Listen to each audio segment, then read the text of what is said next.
para pendengar cerita seram The Haunting Cruise dan PN. Pada malam ini, Brother Fai akan kongsikan kepada anda kisah yang datangnya daripada Rashid Salim. Siapa yang tak kenal dengan Rashid Salim kan? Okey.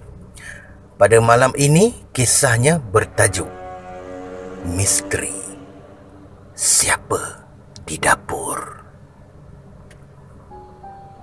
Pada tahun 2012, aku pernah berada di Paloh, Keluang, Johor. Aku bercuti di rumah member aku dekat dengan SMK Paloh tu. Dia menyewa di situ. Member aku tu seorang cikgu. Aku tumpanglah rumah dia. Kiranya aku nak habiskan masa sebulan dengan suasana baru di situ sambil berkarya. Masa tu aku sedang siapkan manuskrip novel Abang Pailang ke? Tajuknya. Ketika satu malam, dia balik ke rumah ibunya. Katanya ada hal. Selepas tu, dia akan pulang semula. Maka, tinggallah aku sorang-sorang. Kadang-kadang, selalu juga aku duduk sorang-sorang dalam rumah tu. Malam, bila dah sunyi, idea mencurah-curah datang. Laju jari jemariku menari di atas keyboard laptop, menulis cerita tu. Genre ni thriller romantik. Tak adalah babak seram ke apa. Tapi yang seramnya, ada aku kena sakat di rumah tu. Hal tersebut yang buat bulu roma aku naik. Sedang aku berada di ruang tamu, aku dengar macam ada orang cuci pinggan di dapur. Bunyi air dan pinggan mangkuk terketuk-ketuk, menambahkan rasa seriau aku. Setahu aku, memang aku seorang saja dalam rumah ni. Member aku tu kan balik rumah mak dia, tak tahulah pukul berapa nak balik sini. Aku dah tak sedap hati. Aku pun berhenti menulis. Nak pergi intai pun dah rasa takut. Ke perasaan aku je kot? Berkira-kira aku nak bangun ke tak nak pergi tinjau. Perasaan dah tak tenteram dah masa tu. Sempat aku tengok jam di laptop tu, pukul 11 malam. Masa tu juga aku rasa nak buang air kecil. Alamak, maknanya aku kena pergi dapur. Gila lah aku nak kencing kat situ je kan. Benda apa yang ada dekat dapur tu main-main betul lah. Perlahan-lahan aku bangun. Ketika tu aku nampak silau lampu kereta terpancar ke pintu sliding. Nasib baiklah member aku tu pun dah balik. Bunyi bising dekat dapur senyap serta-merta. Aku dengar pintu pagar dibuka. Aku selak langsir. Memang itu member aku lah. Lega rasa.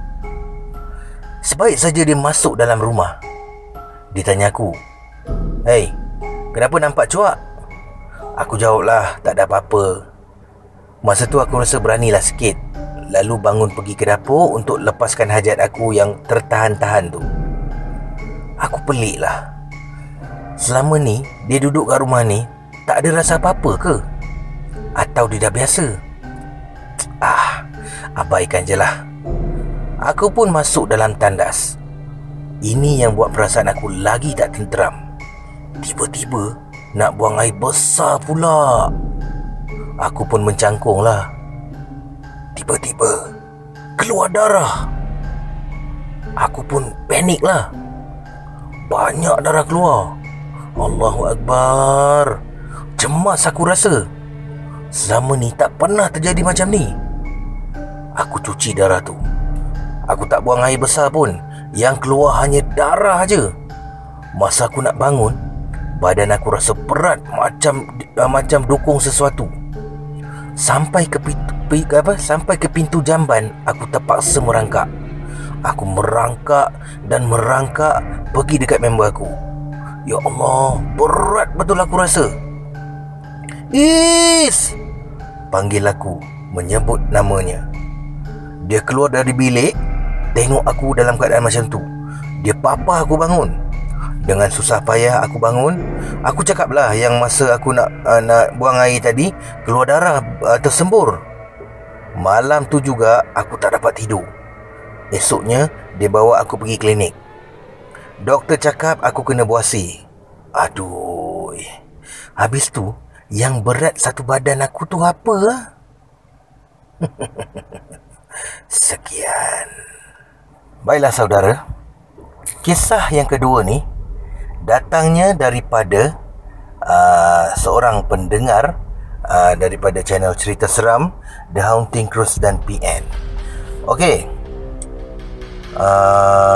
nama beliau adalah Saiful Nizam.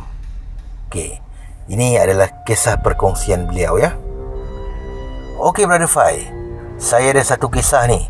Katanya pada tahun 2010 tu, masa tu saya pergi berkhidmat untuk negara, iaitu Kem PLKN di Pahang.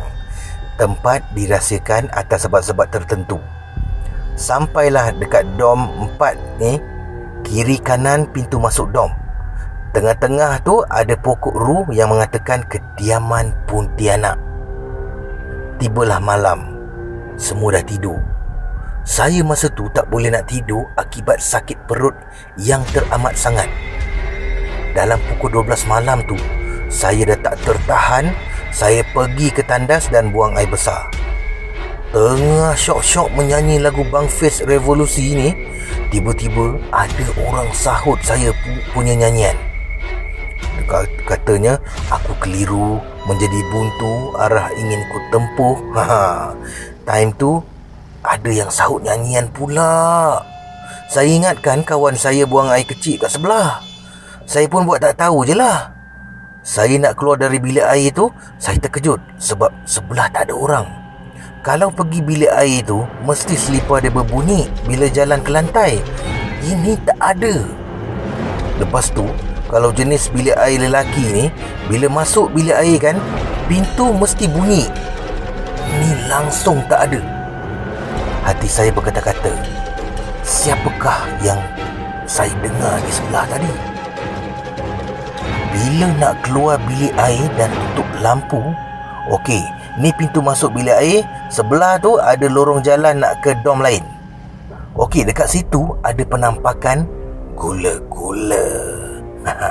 Tahu apa tu gula-gula? Pocong yang tengah menjengah macam orang main cak-cak macam tu. Saya kat situ terkaku macam tak boleh bergerak akibat ketakutan. Sampailah pocong tu, boleh pula dia melompat, menampakkan sepenuh diri dia ni. Saya nak gerak kaki dah tak boleh dah. Terkaku masa tu. Tanpa disedari, member saya yang dom sebelah tu nampak saya kaku macam tak boleh bergerak. Dia pun tepuk bahu saya dan saya tiba-tiba tersedar. Bila saya tersedar je, saya ceritakan dari permulaan hingga ke akhir. Dia cakap, cikgu di sini pernah cakap, siapa-siapa yang keluar malam-malam buta macam ni, nak pergi bilik air, memang diorang akan jumpa penampakan. Kadang-kadang tu, cikgu ni nampak ada hantu tak ada kepala, yang kepalanya ni dipegang olehnya. Hei, seram. Kadang-kadang tu, ada satu bilik dom ni yang kosong, ada orang tengah menyanyi.